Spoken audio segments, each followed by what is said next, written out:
De nationalité congolaise, le pasteur Trésor Fambwami Ikumunu est troisième d'une famille de 5 enfants, nés du feu monsieur Bambwelo Ikumunu François et madame Pungi Joséphine. Le pasteur Trésor est marié à madame Sarah Kwerekwa Biragi et est père de 4 enfants, dont 2 filles et 2 garçons. Il est détenteur d'un diplôme de licence en droit international public et relations internationales à l'université de Kinshasa, mais également d'un bachelor et un master en théologie avec Hope Bible Institute, une extension de Mount Olive Institute and Seminary dans les États-Unis. En 1998, il reçoit Christ comme Seigneur et Sauveur par le canal du pasteur Blaise Ngoma et rejoint l'église La Voix qui crie dans le désert, dirigée par l'apôtre Jean-Paul Ouseni dans la commune de Bandalungwa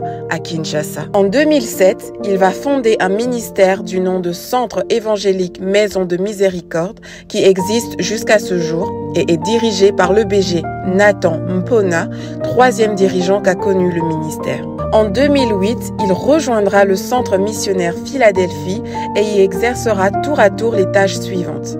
Président de la jeunesse, pasteur en charge de la jeunesse, administrateur de l'église, pasteur associé.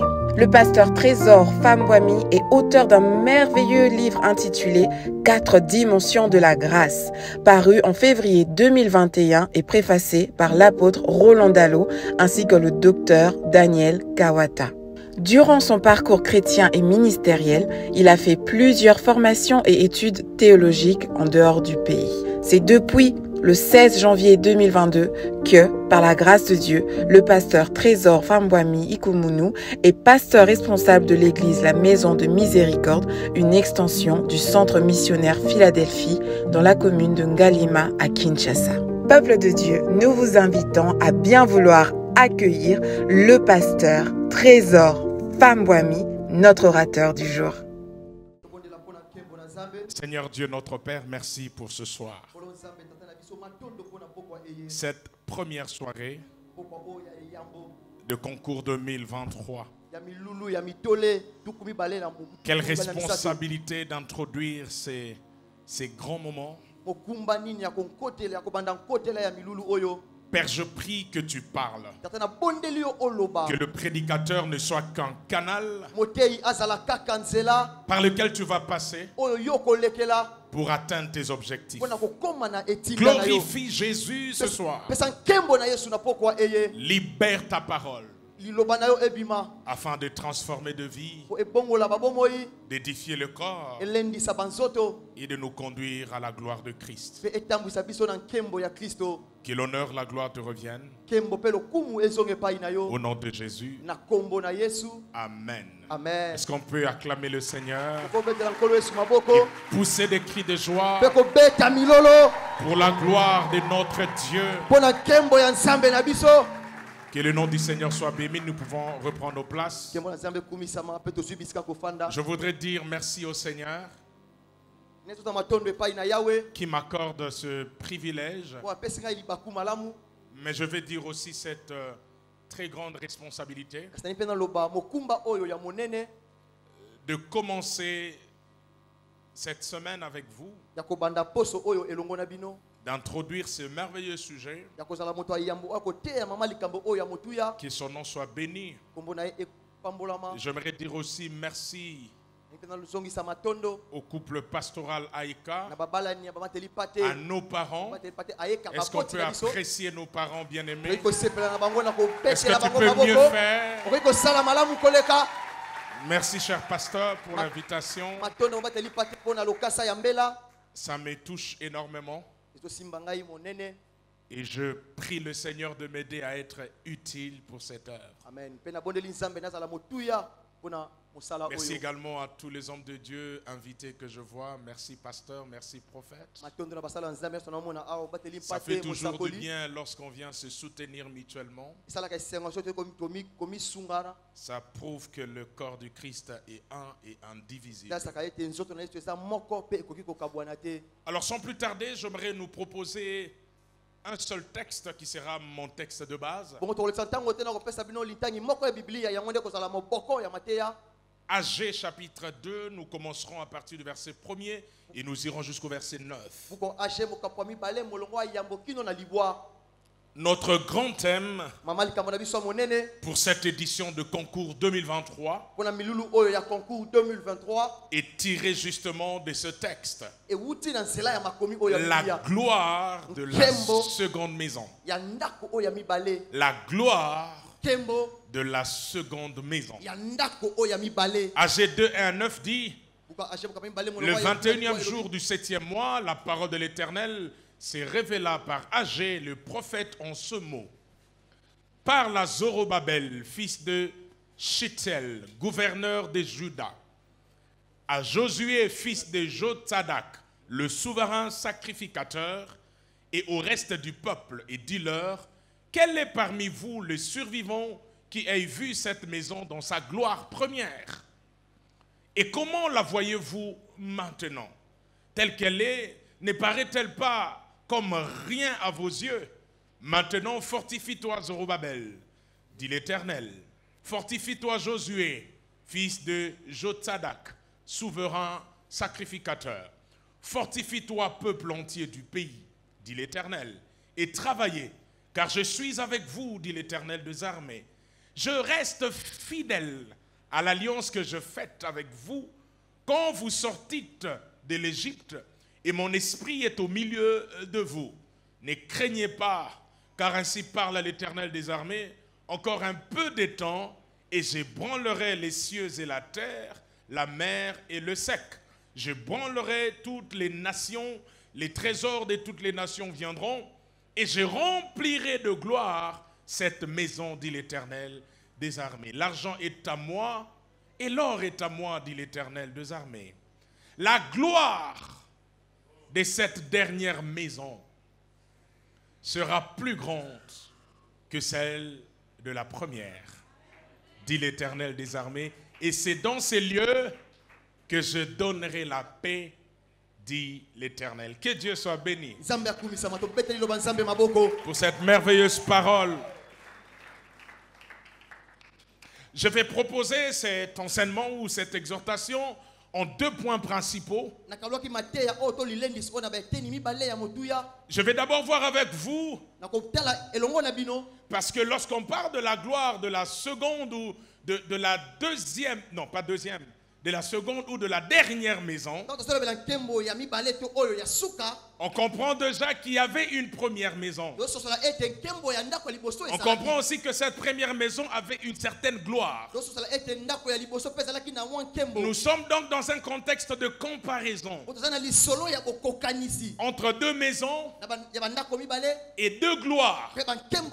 Une gloire passée et une gloire à venir.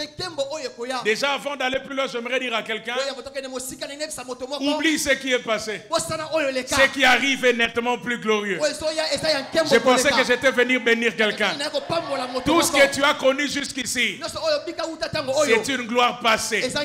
Il y a une autre gloire. Je l'ai vu dans mon esprit, qui est sur le point d'être révélée. Elle se manifestera. Qu'il pleuve, qu'il neige, il s'agit d'une parole certaine. Cette gloire arrivera. Que dis-je? Cette gloire est déjà arrivée. Tu me dis amen, tu reçois cette gloire. Il y a donc une première gloire attachée à une première maison. Et ici le prophète Agé, poussé par l'esprit, il voit une autre maison.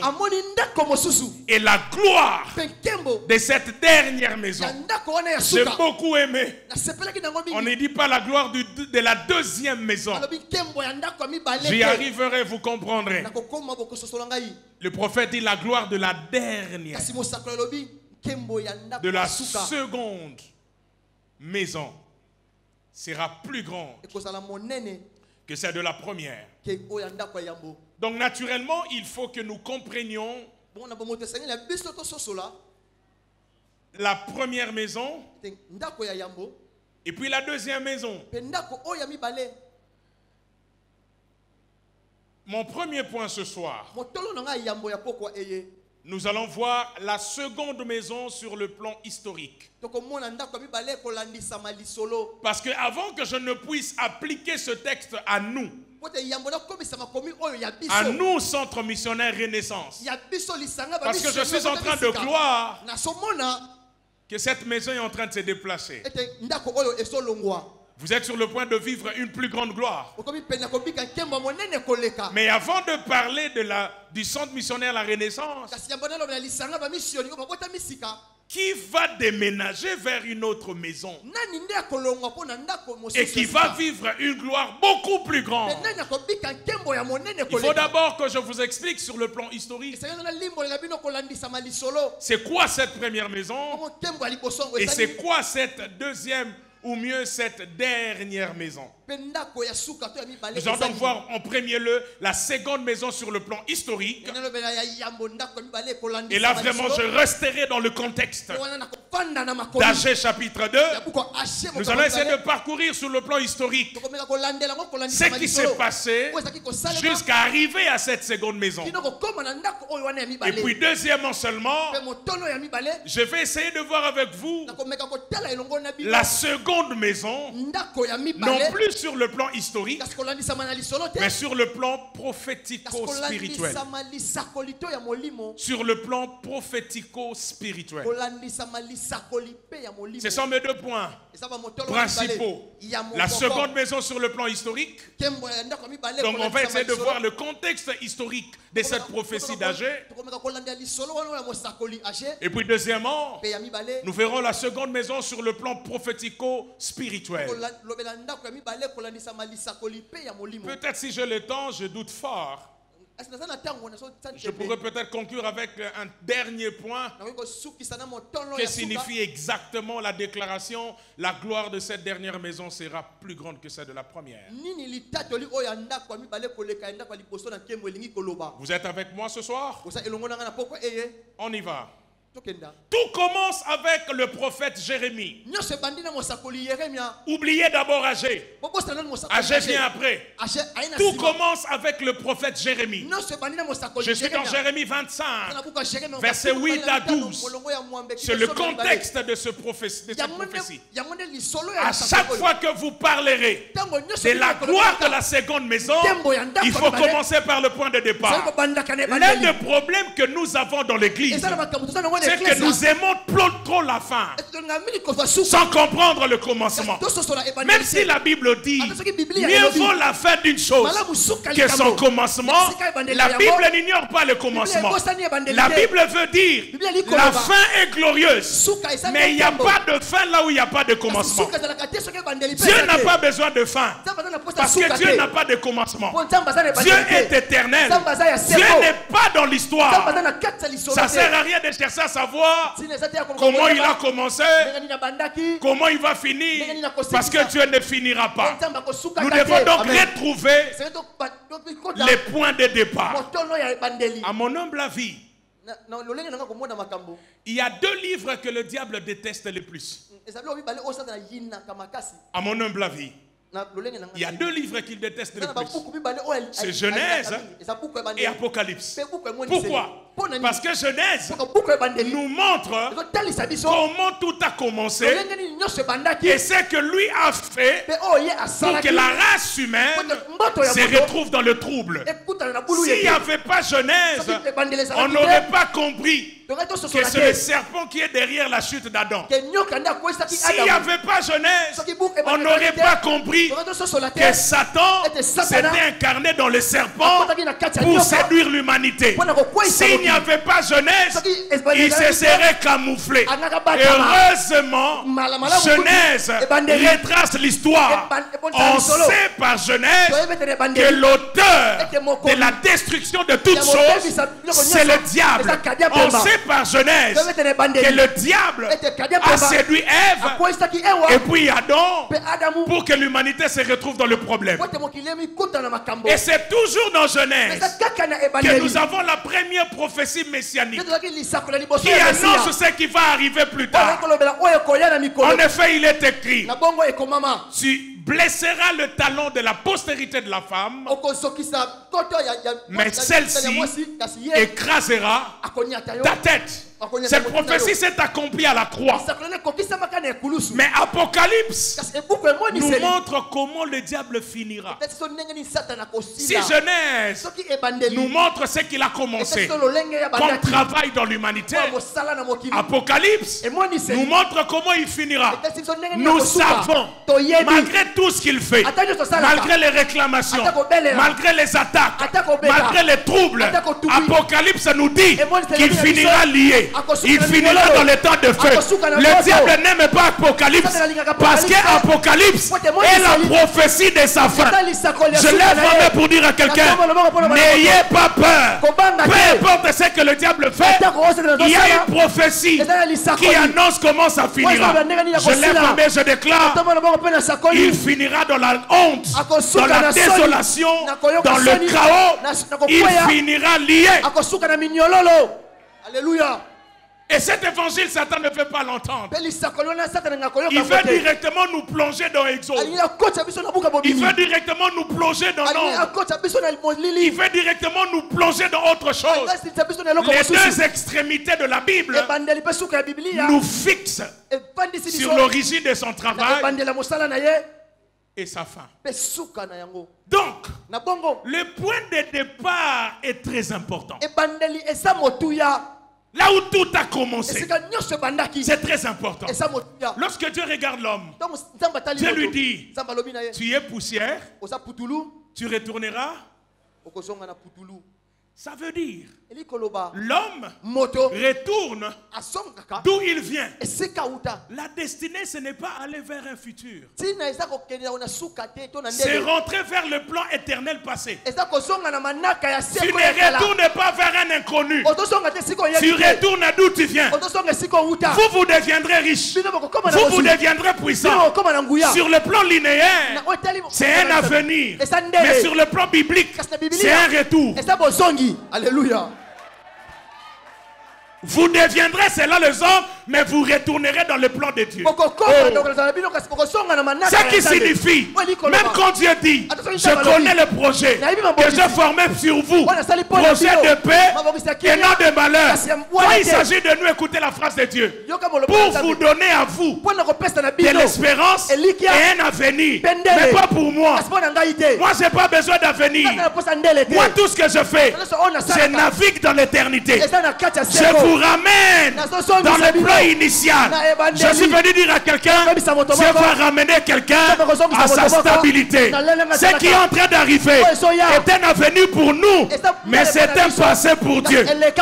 C'est pourquoi Ephésiens peut dire, béni soit Dieu, le Père de notre Seigneur Jésus, qui nous bénira ou qui nous a bénis.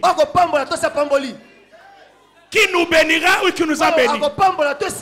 Qui nous a élus ou qui nous élira? Qui nous fera prospérer ou qui nous a prospéré? En lui nous avons été choisis ou nous serons choisis. Ce qui est futur pour vous est un passé pour Dieu. Dieu vous a béni. Dieu vous a élu. Dieu vous a choisi. Dieu vous a. Je prie quelqu'un, retourne vers le plan initial de Dieu. Je lève ma main, je déclare, il y aura un retour dans le plan de Dieu. Tu me dis amen, que ces choses arrivent dans ta vie. C'est pourquoi quand on grandissait, il y a un film qu'on appelait Retour vers le futur. Ça nous troublait. Non. Retour vers le passé, mais pas vers le futur.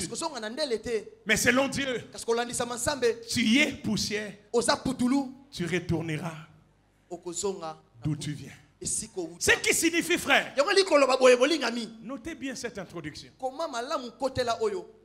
Le point de départ est très important. Ne négligez pas le point de départ. Même lorsque Dieu parle de l'église d'Éphèse, Dieu veut parler de la restauration. Écoutez ce que Dieu a dit à cette église. Souviens-toi d'où tu es tombé. Souviens-toi Tout ça a commencé. Le point de départ. Dans la prophétie appelée 70 semaines de Daniel. On trouve ça dans Daniel 9. À partir du verset 24. L'ange dit au prophète, sache-le et comprends la vision. Depuis l'instant où la parole est sortie, annonçant le rebâtissement du temple, il y a 70 semaines. Ça veut dire, cette prophétie commence quelque part. Le point de départ, c'est l'annonce de la reconstruction. Et nous parlons de la gloire de la seconde maison. C'est Agé qui en parle. Ne commencez pas par Agé. Vous allez saisir les choses plus tard. Il faut commencer par la Genèse. Avant d'arriver à la gloire de la dernière maison, il faut d'abord commencer par la première maison. Et surtout s'asseoir sur la parole prophétique qui avait été donnée. Et le point de départ, c'est Jérémie 25. On y va.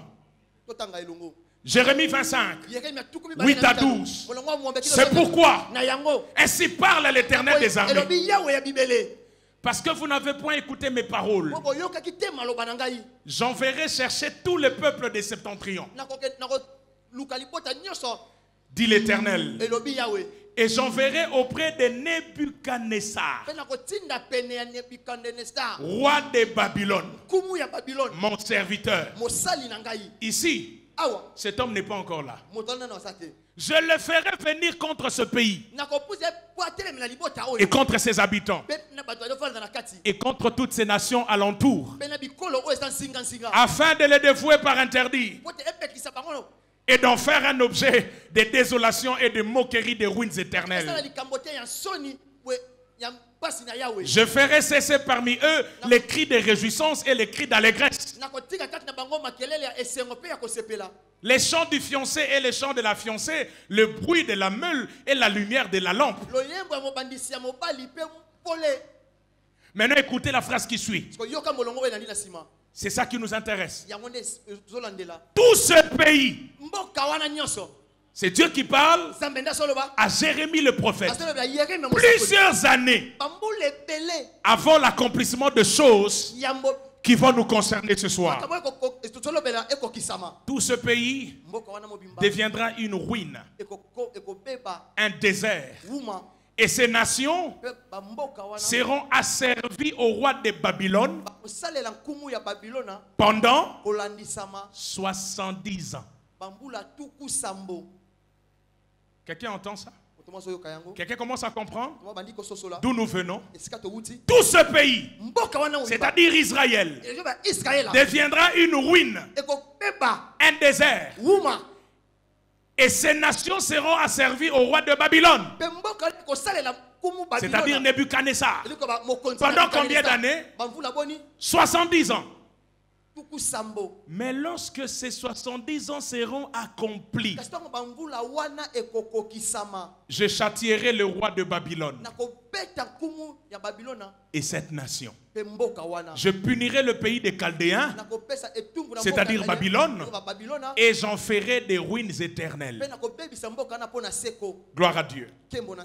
Ici, le prophète Jérémie reçoit une révélation importante. Tout va bien. Tout va bien. Il n'y a rien. La terre produit. Les enfants vont à l'école. Les sacrificateurs vont servir. Tout se passe bien. Et puis la parole de l'Éternel sera adressée à Jérémie. Dieu lui dira, ce peuple, à cause de son iniquité, vivra une désolation. Voici ce que je veux faire. Tout ce pays que tu vois sera en ruine. Tout ce pays que tu vois, Jérémie mon serviteur, se transformera en désert. Il n'y aura plus rien ici. Le roi de Babylone, Dieu donne même son nom, Nebuchadnezzar, il viendra avec une grande armée. Il va assiéger la ville. Il va détruire la ville. Mais 70 ans après. Ce que j'aime avec Dieu, Dieu est tellement sincère. Quand il annonce la frappe, il annonce aussi le rétablissement. Il annonce la ruine, mais il annonce aussi le relèvement. Il dit 70 ans après. Ce qui signifie que le temps d'épreuve sera de 70 ans. Et après 70 ans, Dieu dit, je jugerai cette nation. Je frapperai le roi. Et allez-y entendre que 70 ans après, le pays sera restauré. Il est important que nous comprenions ce point de départ parce que c'est ça le contexte historique de notre séminaire. Maintenant, si vous êtes Jérémie, vous voyez les gens chanter, vous voyez les gens danser, vous êtes détenteur d'une telle parole, vous savez que derrière ce que je vois, il y a une ruine qui va arriver. Le prophète est au courant des choses que les autres ne savent pas. Les autres voient la terre produire. Les autres voient les vergers produire. Mais le prophète sait qu'ici, il ne restera plus rien. Ici, il y aura ruine. Et en l'an 586 avant Jésus-Christ, un certain Nebuchadnezzar est devenu le premier roi à imposer un empire universel. On parle de l'empire babylonien.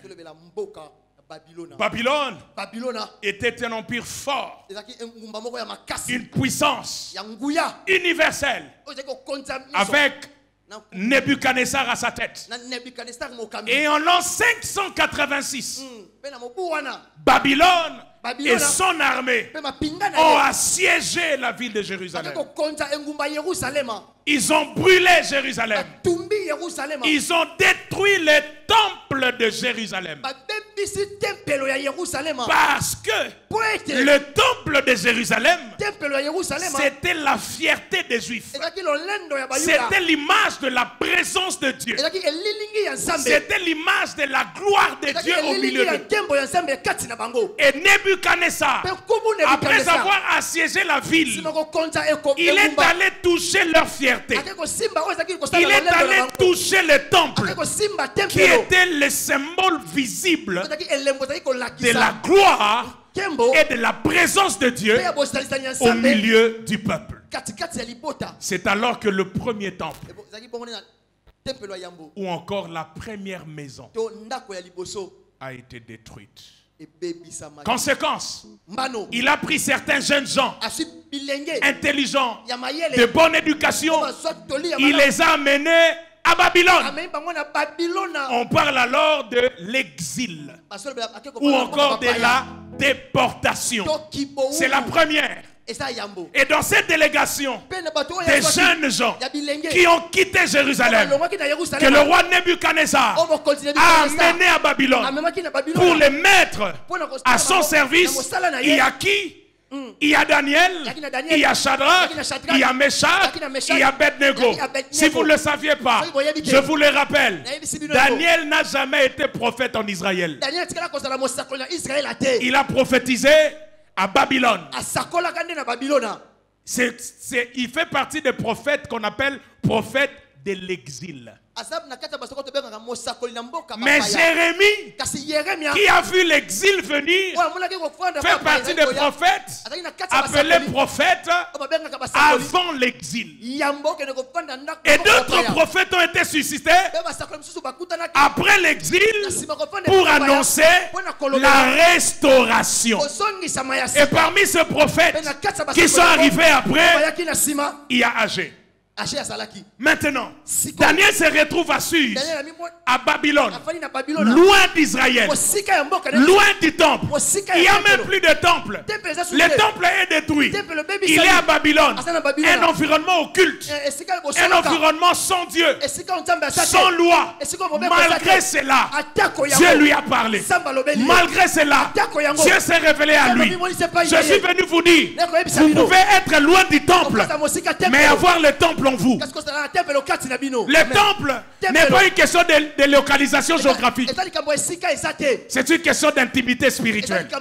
Il était loin du temple, mais il a reçu des paroles. Et qu'est-ce qui se passe?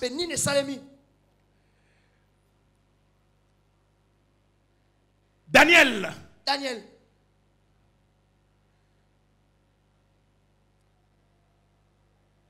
Chapitre 9. Verset 1 à 2. Nebuchadnezzar meurt. Après l'empire babylonien, quel est le deuxième empire qui a pris le pouvoir? Ça, c'est de l'histoire. C'est les Mèdes et les Perses. Le troisième empire, c'est l'empire grec. Le quatrième empire, c'est l'empire romain. Donc Jésus est venu au moment où c'était l'empire romain qui dominait le monde.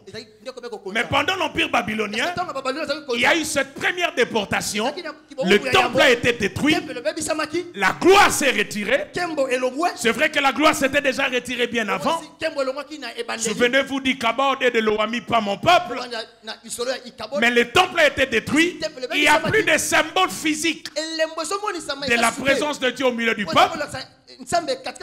Et puis les Mèdes et les Perses arrivent.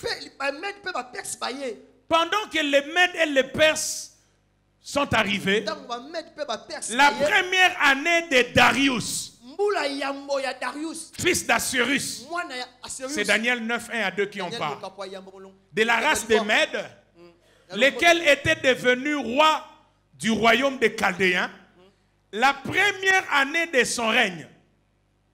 Moi, Daniel, je vis par les livres.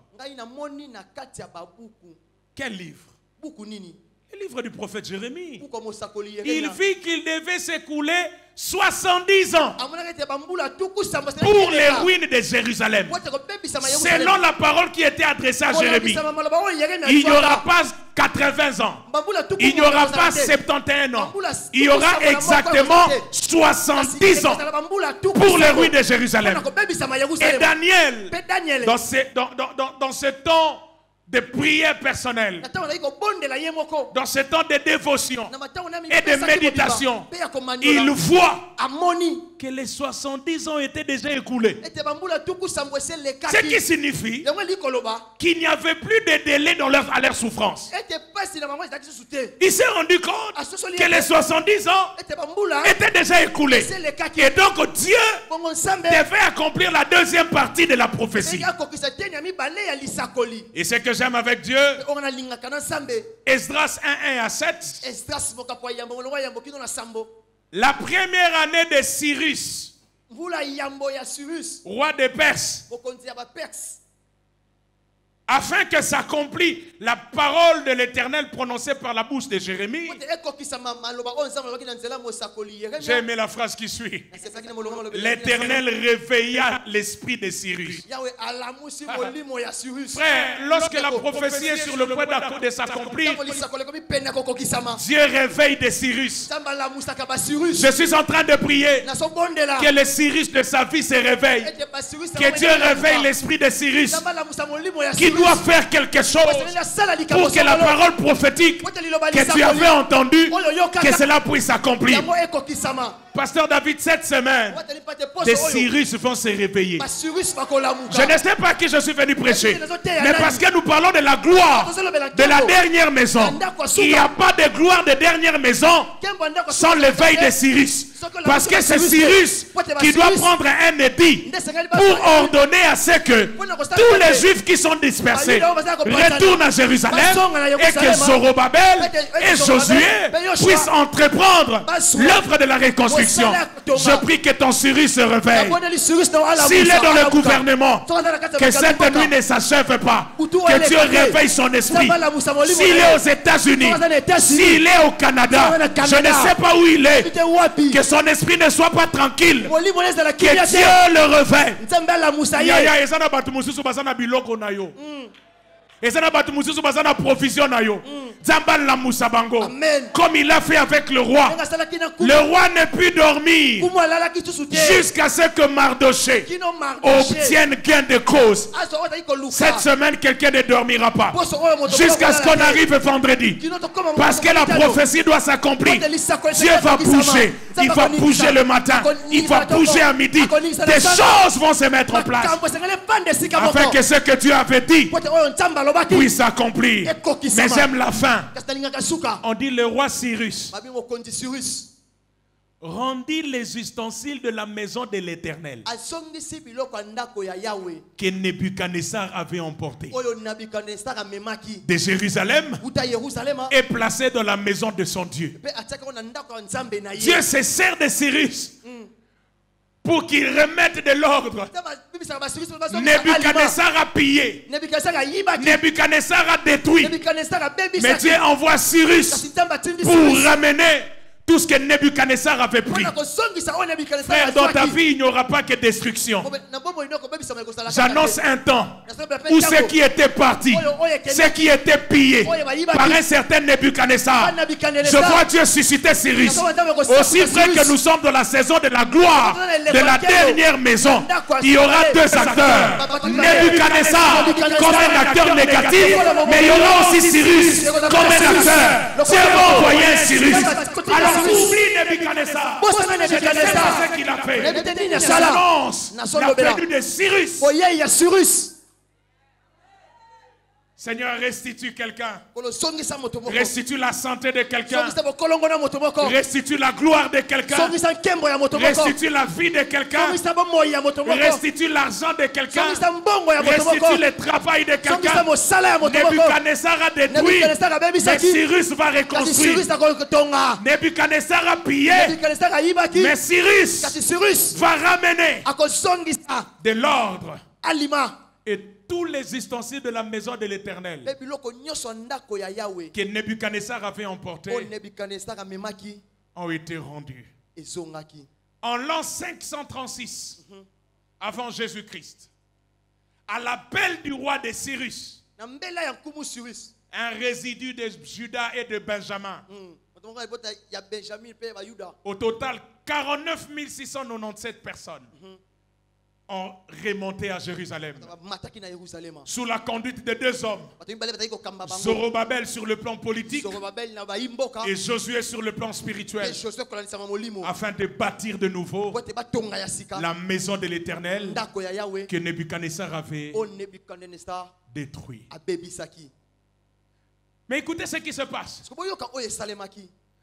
Lorsque les gens, le peuple est revenu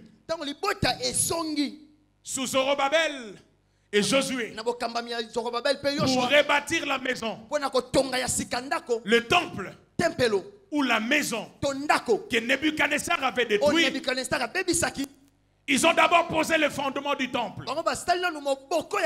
Et pendant qu'ils posaient le fondement, les ennemis sont arrivés. Ils se sont moqués d'eux. Ils les ont combattus pour les empêcher de poursuivre cette œuvre de reconstruction. Les chefs se sont résignés. Les chefs se sont résignés. Et le peuple qui était derrière, qui suivait le long du cœur, quand ils ont vu les chefs désister, ils ont pris peur. Et l'ouvrage a été abandonné. Ça fait une interruption de 16 ans entre le début des travaux et la reprise des travaux. 16 ans. Et ces 16 ans peuvent être répartis en deux périodes. La première période est de 6 ans. Les 6 premières années, les travaux se sont arrêtés à cause de la peur, hésitation. L'ordre était déjà donné. Cyrus avait déjà ordonné. Tout était déjà mis en place. Mais le peuple prit de peur. Les leaders se sont résignés. J'ouvre une parenthèse. La prophétie ne te dédouane pas de la responsabilité. Là où Dieu a dit rebâti, si tu ne fais rien, rien ne va arriver. Quand on dit la gloire de la seconde maison, ça ne signifie pas que Dieu fera tout. Dieu va donner le temps. Dieu va te donner la vie. Mais c'est à toi de sortir et de posséder les choses que Dieu t'a données. C'est pourquoi cette semaine, ne dis pas seulement la gloire comme un slogan. Pose des actes. Pose des actes. Dieu t'a dit de faire X choses, fais-le. Reprends tes études. La gloire est derrière l'action. La gloire se cache derrière ceux qui agissent, pas derrière les peureux, pas derrière ceux qui hésitent. La parole est donnée, mais la parole ne fera pas tout. La parole organise l'atmosphère, l'environnement, mais c'est à toi d'agir. Dieu dit à Josué, lève-toi. Le pays que tu vois, je te le donnerai. Plutôt, tout lieu que foulera la plante de tes pieds, je te le donnerai. C'est-à-dire que Josué doit faire un exercice. Il doit sortir. Il doit se mouvoir. Il doit posséder physiquement afin que Dieu puisse lui donner ces choses. Beaucoup ce soir ont reçu des paroles prophétiques. Mais vous savez pourquoi rien ne se passe? Parce qu'on attend que Dieu fasse la deuxième partie. On est hésitant. On est peureux. On ne fait rien. On attend que le ciel puisse tout faire. Le ciel attend que tu agisses. Toi également tu attends que le ciel agisse. Moi je suis de ceux qui croient. Quand Dieu a déjà parlé une fois, Yaya Tiamutu, pose des actes. Ne sois pas peureux. Regarde ton voisin, dis-lui, cette semaine, c'est la semaine des actions. N'aie pas peur. Ne recule devant rien. Va, Dieu est avec toi. Il y a eu une interruption de 16 années, s'il vous plaît. 16 années entre la pose des premiers fondements et le début effectif des travaux. Et puis finalement, les travaux vont reprendre. Et cette fois-ci, de façon définitive. Et c'est alors que le prophète âgé va se lever. Et c'est là que se situe notre texte. Le 21e jour du 7e mois, la parole de l'Éternel s'est révélée par Agé le prophète. Parle à Zorobabel. Si vous avez bien compris ma petite introduction, nous sommes déjà dans la période où ils sont rentrés de l'exil. Agé ne prophétise pas en dehors. Il prophétise à Jérusalem.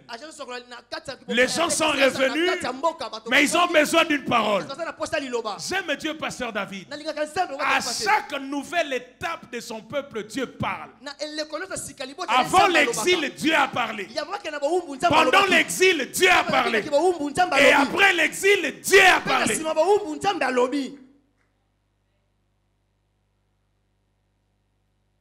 Et Dieu dira, fortifie-toi, Zorobabel. Pourquoi? Parce que le premier chef qui était au courant de la parole, ils ont vu les ruines du temple. Ils ont commencé par poser des fondements. Et puis ils ont eu peur. Sûrement à cause des ennemis. Peut-être à cause du travail qui était difficile. Et là Dieu parle à Zorobabel ainsi qu'à Josué. Il dit fortifie-toi, peuple entier du pays. Travaillez. C'est Dieu qui dit travaillez. Mais Seigneur, tu parles de la gloire de la seconde maison. Fais tout toi-même. Que le temple descende. Non. Travaillez. La prophétie n'est pas incompatible avec l'action. Je suis étonné Quand Dieu crée Adam, la Bible dit il le plaça dans un jardin. Qui a créé ce jardin? Comment on appelle ce jardin? Jardin d'Éden. Éden signifie quoi? Ça vient d'où? Qui a déplacé Éden de là où c'était pour l'amener là où se trouvait l'homme? Qui a placé l'homme en Éden? Mais pourquoi Dieu dit à l'homme de cultiver les jardins que lui a créés? Est-ce que Dieu a créé quelque chose d'incomplet pour que l'homme puisse cultiver? Même un jardin qui vient de Dieu nécessite l'action de l'homme pour être cultivé. Même Jésus de Nazareth, c'est sa mort qui nous sauve. Mais son corps devait être porté par un Joseph d'Arimathée pour être placé dans la tombe. Travaillez! C'est Dieu qui parle. La prophétie va s'accomplir. Travaillez. Travaille dans ta tête. Travaille dans les relations. Dieu t'a dit que tu deviendras un grand homme de Dieu. C'est la gloire de la seconde maison. Mais est-ce que tu travailles? Au Sam la raté?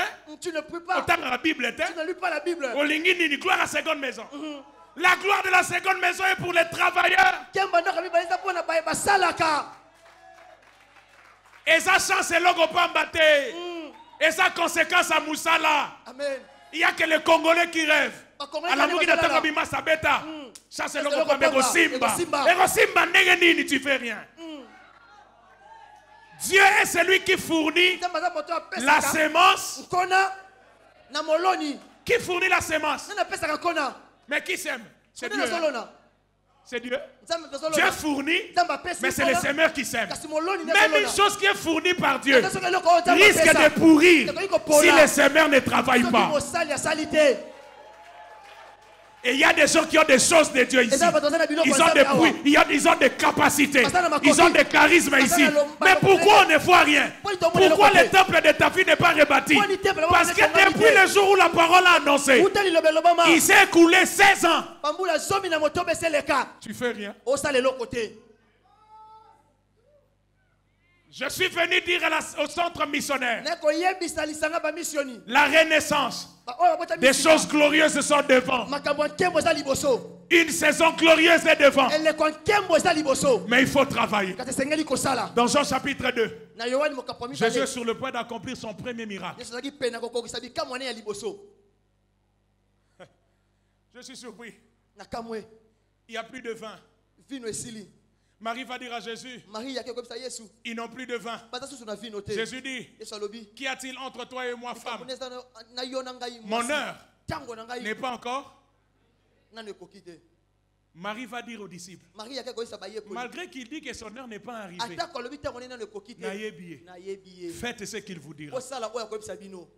Donc quand on fait, ce n'est plus une question d'heure. Quand on fait ce qu'on doit faire, même en dehors de l'heure, on peut vivre un miracle.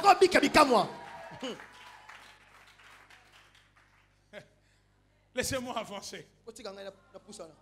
Zorobabel, Dieu lui dit, fortifie-toi. Chaque verbe dans cette prophétie est importante. La gloire de la seconde maison, c'est la conséquence. Dans la vie, ne cherchez pas la conséquence, cherchez la cause. Là où il y a la cause, il y aura la conséquence. Incendie est la cause, c'est la conséquence. Conséquence, cause est la moto. Beaucoup de gens veulent vivre la gloire. La gloire n'est pas la cause, c'est la conséquence.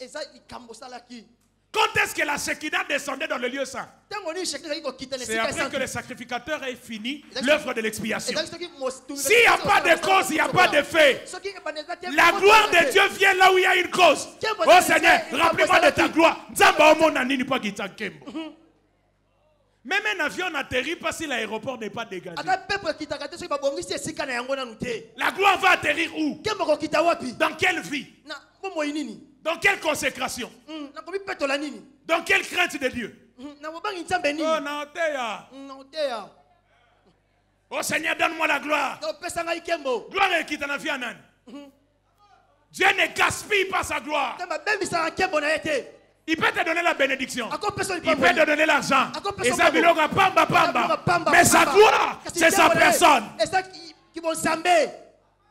Et la gloire de Dieu, il ne le donne pas à n'importe qui. Fortifie-toi. Travaillez.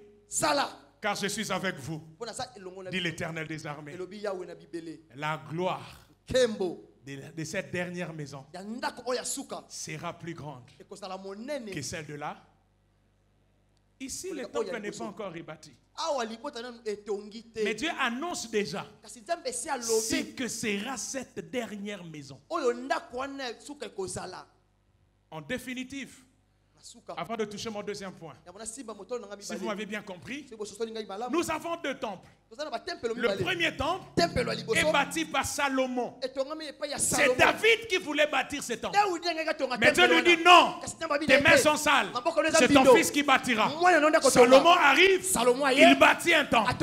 Pourquoi cette maison ou ce temple est important aux yeux d'Israël? N'oubliez pas, Dieu reste fidèle à sa parole. Dieu reste fidèle à ce qu'il dit. Il avait fait une promesse à Salomon. Quiconque viendra me chercher en cet endroit, je me révélerai à lui. Quiconque viendra m'implorer ici, je me manifesterai à lui. C'est pourquoi le temple de Salomon était un emplacement stratégique. Tout le peuple sait que c'est le lieu du rendez-vous, le lieu de l'exaucement et le lieu de la rencontre. Malheureusement, en l'an 586, Nebuchadnezzar détruit ce temple. Il détruit l'adresse où le peuple venait rencontrer Dieu. Il détruit l'adresse où la gloire de Dieu descendait symboliquement. Et puis plusieurs années après, 70 ans, selon les termes de la prophétie de Jérémie, Dieu va susciter le prophète âgé sous Zorobabel et Josué pour annoncer la reconstruction de la deuxième maison. Et Dieu dit quelque chose de fort. Il dit la gloire qui sera attachée à cette deuxième maison, à cette dernière maison. Je vous signale que quand il parle de la gloire, nous sommes en train de voir les ruines.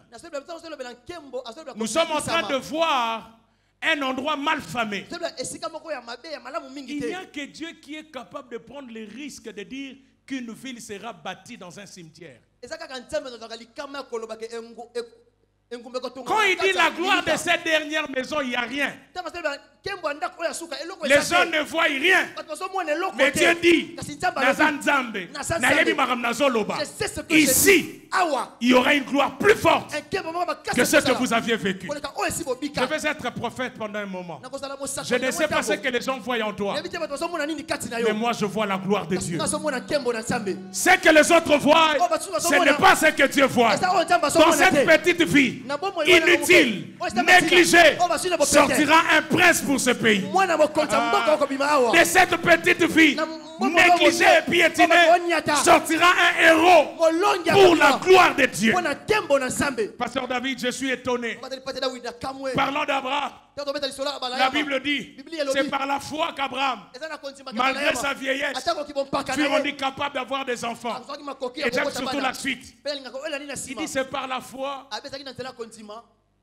que Dieu s'est servi d'un homme dont le corps était usé. Un corps usé. J'aurais voulu que Dieu rajeunisse Abraham. Mais Dieu n'a pas besoin de rajeunir. Dieu s'est servi de cellules usées pour produire un enfant. Nzambaza spécialiste à biloko gata. Biloko akala. Ne biloko nzamba lukaka. Bisoto lukaka ba tefa sika. Bisoto lukaka biloko asika. Nzamba lukaka ne biloko akala. Nzambaza mokonzi ya bilokos. Amen. Tout le monde va en ville. Papa Lukate va sika. Tout le monde va en ville. Papa Lukabilo kwa sika. Zabalbi ngai ville te. Ngai limete. Ngai lingabwa. Nazo Lukabilo kos. Nazo bone lanzamba kita na malukwa fina yo. Asangi samanzanza. Asangi tabilokos. Quand les gens te regardent, balobi obete là. Rien de bon. Tu es vraiment dans les conditions. La maison qui doit recevoir la gloire. Il n'y a rien. C'est des cendres. C'est des ruines. Mais Dieu dit, là, je manifesterai ma gloire. Si tu crois ces choses, que demain n'arrive pas, dans les prochaines minutes, dans les 4 prochaines heures, que tu vives ces choses. Qu'est-ce qui est usé? Ne change pas ça. Donne à Dieu ça.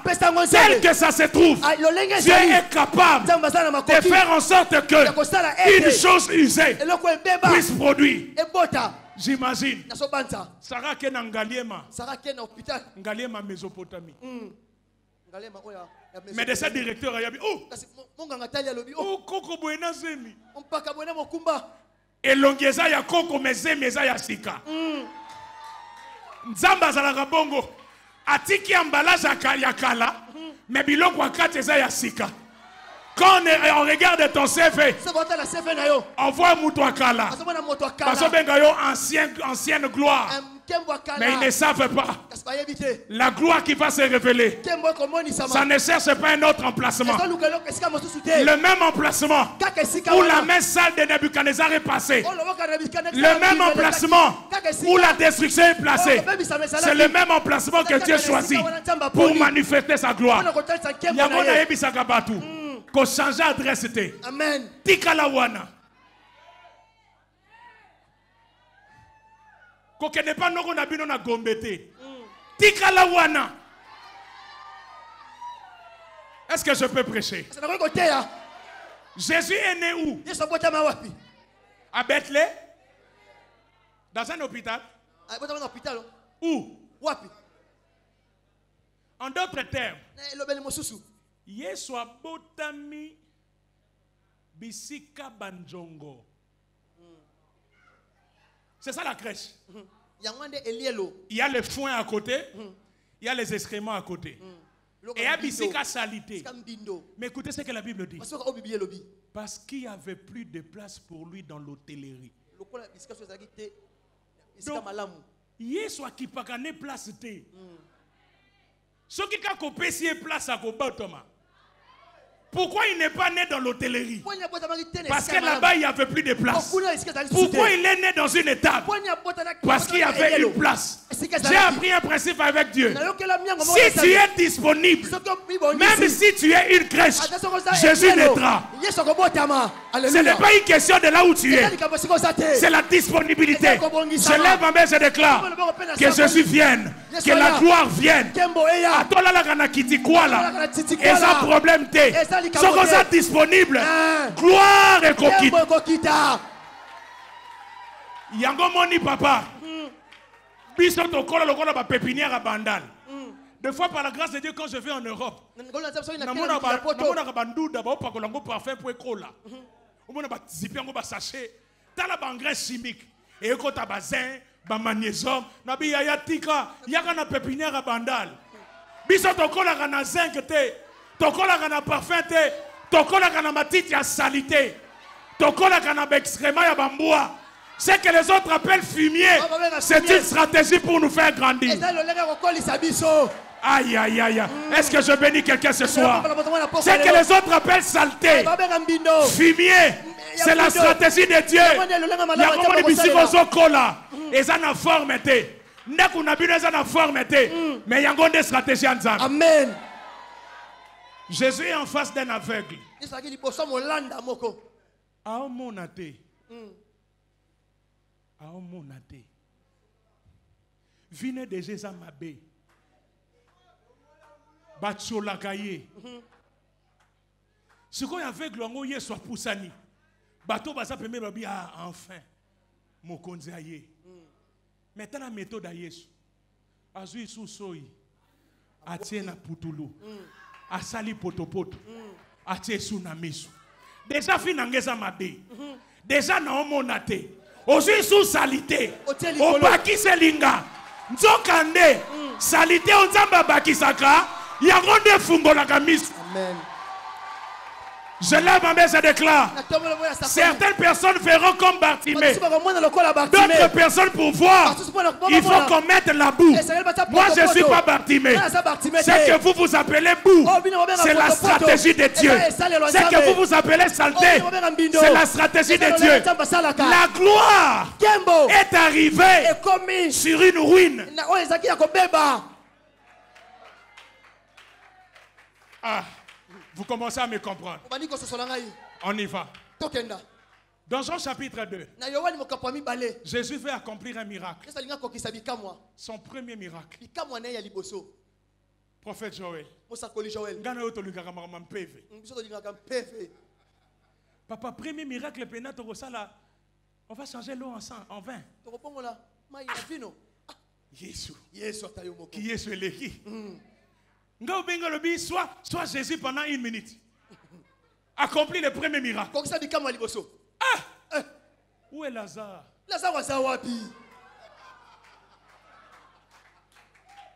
Mais le premier miracle de Jésus n'est pas spectaculaire. Il est correctionnel. Parce que Jésus n'est pas dans les spectacles. Il est dans la parole. Je vous signale que je suis chez Jean. Il n'y a que Jean qui parle de ces miracles. Or, les miracles de ces gens signifient séméon. Séméon signifie signe. Or, un signe annonce toujours quelque chose qui va arriver. Voici le signe. Pourquoi le premier miracle de Jésus a lieu dans une fête de mariage? Pourquoi pas la résurrection? Parce que le problème de l'humanité ne s'est pas passé dans la tombe. Le problème de l'humanité n'était pas dans un cimetière. Le monde a été détruit dans un mariage. Le premier problème du monde, c'est entre Adam et Ève. Le diable a ciblé un mariage. Jésus aussi ciblé un mariage. À telle enseigne que le lieu de la chute est devenu le lieu du relais. Alléluia. Mandara. Remazi. Là-bas, il a introduit le venin. Ici, il change l'eau en vin. À telle enseigne que Satan n'a plus d'issue. Deuxième chose, on est à Cana. On dit ils n'ont plus de vin. Le mot qui a donné Cana, c'est le même mot qui a donné chandelier, roseau. Or, le chandelier est composé de 6 tiges. Et une tige principale au milieu. Tant qu'il n'y a pas les 6 tiges, la tige principale ne peut pas s'allumer elle-même. Pour que la lumière du chandelier se lève, il faut que les 7 tiges soient réunies. Or, dans ces mariages, ils n'ont plus de vin. Le vin, c'est l'image de la joie ou de la lumière dans ce mariage.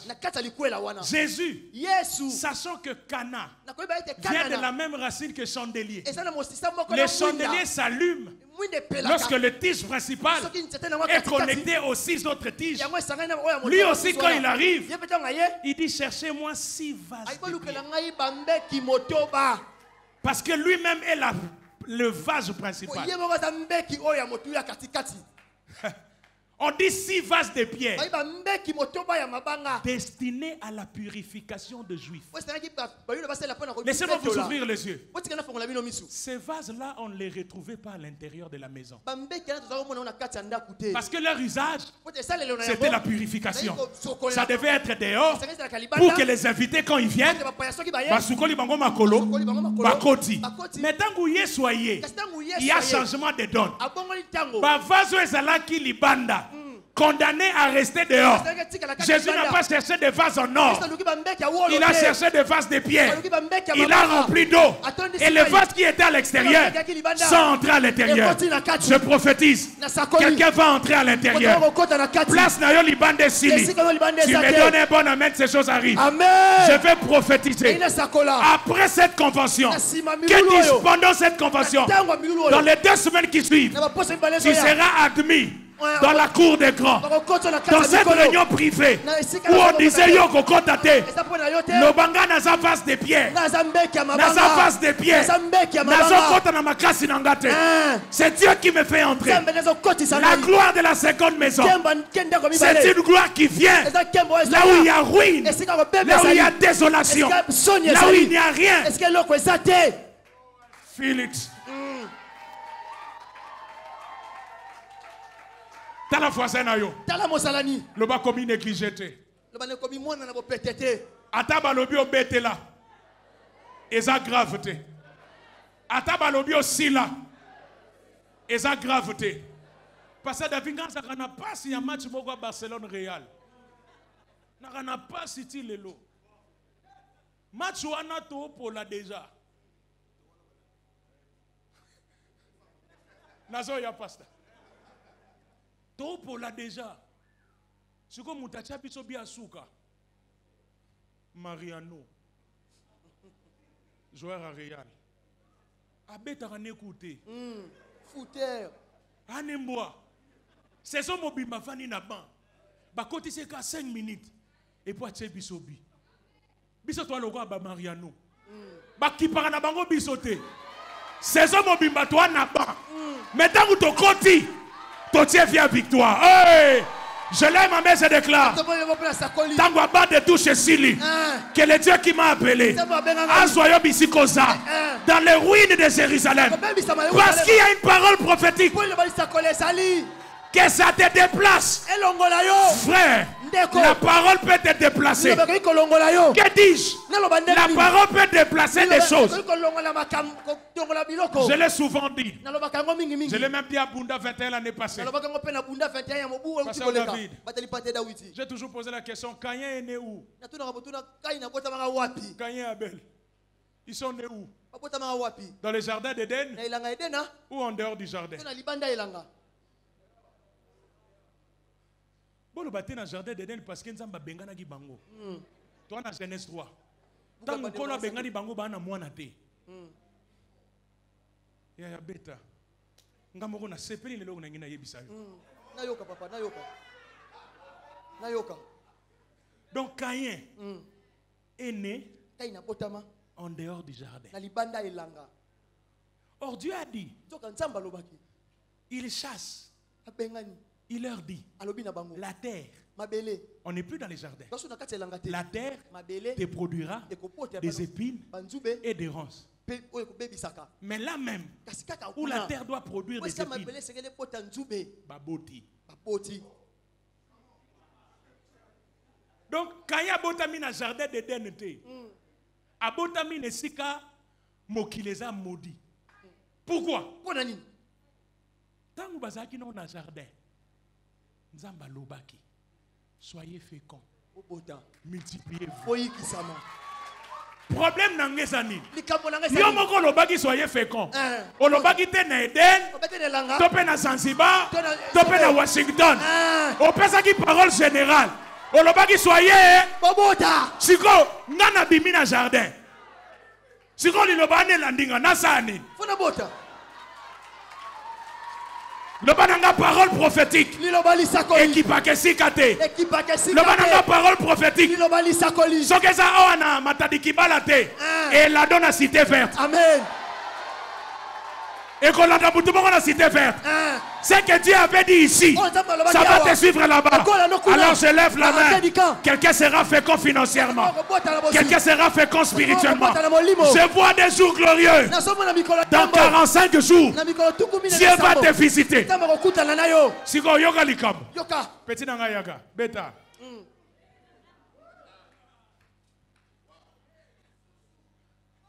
Quand Dieu les chasse, Dieu dit quoi? Dieu les chassa. C'est ça le verbe. On ne dit pas Dieu les accompagna. Dieu les chassa. Et il mit des chérubins pour garder les chemins de l'arbre de vie. Maintenant, ce qui m'étonne, pasteur, les gens qui sont chassés, je dis bien chassés. Je dis pas un chasseur, sachant chasser. Les gens qui sont chassés, ont vécu l'accomplissement de la parole qui avait dit soyez féconds. Mais toi et moi, on n'est pas chassés. Il a dit approchez-vous. Approchez-vous du trône de la grâce. Si des gens chassés ont été féconds, et nous qui sommes acceptés, si des gens chassés ont vécu l'accomplissement, et nous qui nous sommes approchés, je déclare, tu vivras l'accomplissement. Alléluia. Tu vivras l'accomplissement. Je ne sais pas qui je parle. Cette semaine ne terminera pas. Des choses glorieuses vont se manifester. Lobé Zangate et Aliloba, il avait dit soyez féconds. Il avait dit soyez féconds. Yango moni Pierre. Ataboyi. Il est victime d'une parole. On lui a dit, avant que le conque ne chante, tu me réuniras. Ata piqué. L'ilobase bimi. Mais là on a l'ingana nzambe. Si dans les évangiles, le coq a chanté avant que Pierre ne réunisse. Dans 1 Pierre, l'agneau est mort, a été immolé avant la fondation du monde. Avant que le coq chante, Pierre réunit. Mais l'agneau a été immolé avant que le coq chante. Donc le coq chante pour rappeler la culpabilité. Mais l'agneau est mort pour rappeler la restauration et la rédemption. L'action de l'agneau a précédé les chants du coq. C'est pourquoi ce soir je ne vous prêche pas l'évangile du chant du coq qui est l'évangile de la culpabilité. Je vous prêche l'évangile du sang de l'agneau qui est l'évangile de la rédemption.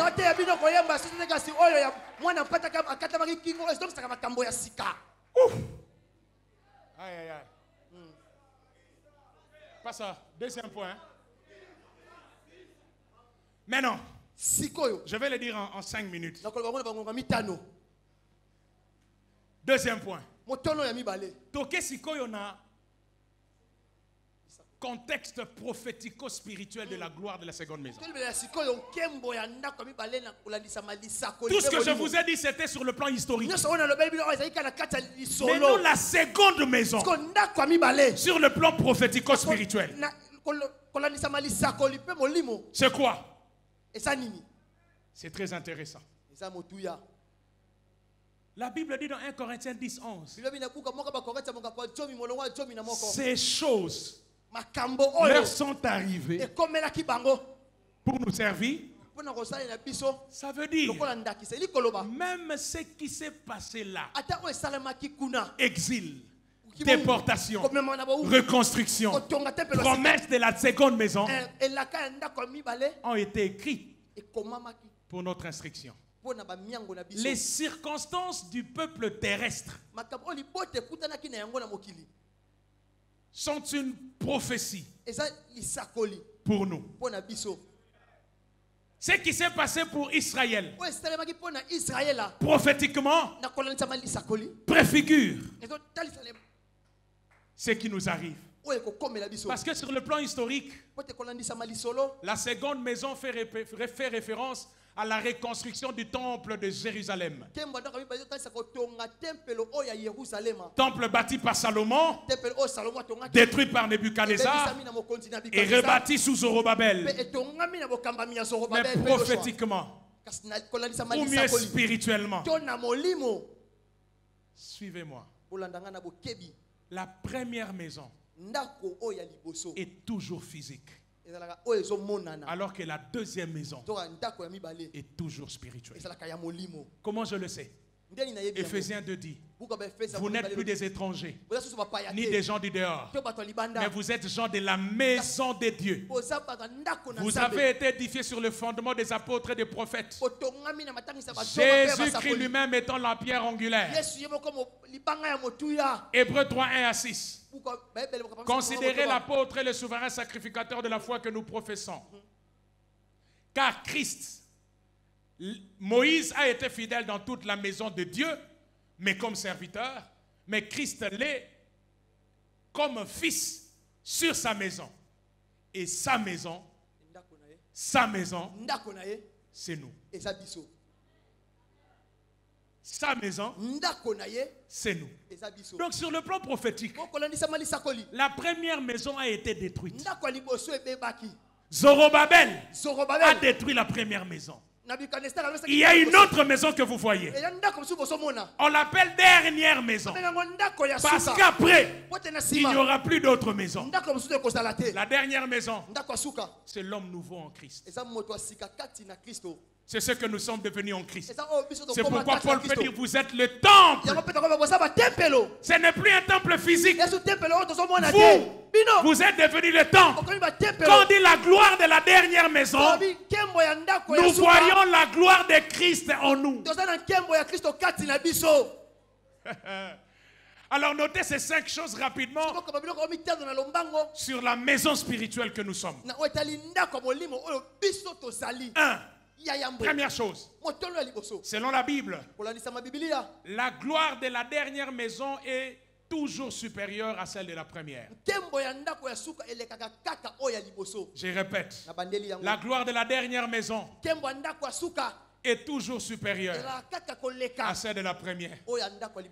Je suis venu t'annoncer comme un prophète. Amen. Tout ce que tu as connu jusqu'ici. J'entends quelqu'un dire, pasteur, avance encore. Ce que j'aime avec le chiffre 2, contrairement au chiffre 1, le chiffre 1 parle de ce qui est unique, incomparable et indivisible. Le chiffre 1 signifie pas de différence. Parce que une chose qui est unique ne peut pas être comparée. On suppose que c'est indivisible. Vous ne pouvez pas diviser un. Quand on dit que Dieu est unique, c'est parce qu'il est incomparable. Vous ne pouvez pas amener un autre Dieu et commencer à le comparer avec l'Éternel. Il n'y a qu'un seul Dieu. Le soleil est unique. Parce qu'en dehors du soleil, il n'y a pas d'autre soleil. Ce qui est unique ne peut pas être comparé. La comparaison commence lorsqu'il y a 2 éléments. Parce que le chiffre 2 dénote la différence et la comparaison. Mais ce que j'aime avec Dieu, dans le contexte du mariage, il dit l'homme quittera son père et sa mère et s'attachera à sa femme. Ils ne seront pas 2 chairs. Parce que s'il y a 2, il y aura concurrence, il y aura comparaison. Ils seront une seule chair. Le mariage est le cadre par excellence où 2 deviennent 1. Parce que 1 c'est indivisible. Mais quand on parle de 2, on parle de la comparaison. On parle de la complétude. Voilà, ça c'est bien dit. Complétude. D'ailleurs, le premier verset de la Bible, Genèse 1:1. Dieu créa les cieux et la terre. Il y a 2 éléments de nature distincte. Et tout ordre dans la Bible obéit à cette première vérité. Dans la Bible, on a ceux qui sont célestes et ceux qui sont terrestres. Dans Genèse 1:3, Dieu sépare la lumière des ténèbres. Genèse 3:15, 2 postérités, celle de la femme et celle du serpent. Pour des missions spéciales, Dieu a appelé certains individus 2 fois. Moïse dans Exode 3. Samuel dans 1 Samuel 3. Saul dans Acte 9. Les épîtres couplées. 1 et 2 Corinthiens, 1 et 2 Thessaloniciens, 1 et 2 Pierre, 1 et 2 Timothée. Les 2e épîtres viennent souvent compléter les vérités des premières épîtres.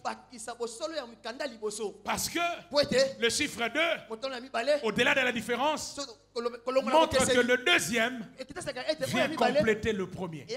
C'est pourquoi dans la Bible nous avons 2 grandes postérités. Genèse 4 nous parle de la postérité d'Adam. Voici les livres de la postérité d'Adam. Et Matthieu 1, verset 1, généalogie de Jésus-Christ. Nous avons Adam, première maison physique. naturel, nous avons Jésus-Christ, deuxième maison, spirituelle. Ceux qui sont en Adam sont terrestres. Ceux qui sont en Christ sont célestes. Ceux qui sont en Adam périront. Ceux qui sont en Christ ne périront pas. Il n'y a aucune condamnation pour ceux qui sont non en Adam, mais en Christ. C'est pourquoi il faut... Ne croyez pas cet évangile-là où on vous dit les liens de votre grand-père est tellement fort, il faut 568 jours de prière et jeûne. Jeûne les ont remplacé positionnement. Il y a un moment où il y a vie à tous nos fouteurs. Au Ebika à côté les mains. Ndetinga mikolo babi na zotia pasteur David. Pe meza suste. Bimoro na tiena ngamo bena na fa na bi opena bi abamboa. Magege na beta ka moi bien. Ça dit que Nathalie Kaka Serge c'est un joueur à Mbang. A kimia kiminga non ki kaka impa na ibika na côté les mains. A kimia dribbler.